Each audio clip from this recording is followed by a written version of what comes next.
选战进入倒数38天，台湾维新党提名的高雄市立委候选人李建辉的服务处外，发现了花篮整排倒地，所以担心是不是有人恶意搞破坏。还好后来调阅了监视器的画面，发现原来是被强风给吹倒，是乌龙一场。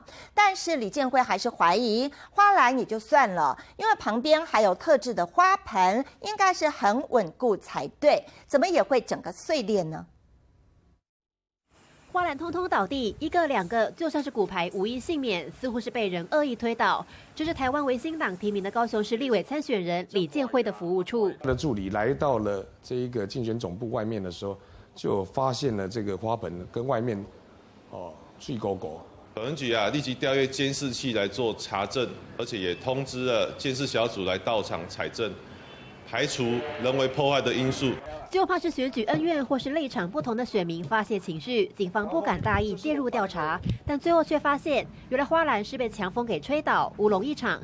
再看看现场，除了花篮，分量十足的花盆却也整个摔碎。而李建辉怀疑没那么单纯。花篮它那个倒下来，风太大，应该是有可能，但是那个那么重，但是也是有可能的。但我们也没有太多的想法，只是觉得说开开心心的回故乡参选那我就要代志啊。尽管花篮排除人为破坏，但监视器角度没有拍到花盆，李建辉还是担心有人刻意捣乱。选战倒数30多天，警方也绷紧神经，就怕擦枪走火。北市新闻吕连线高雄市报道。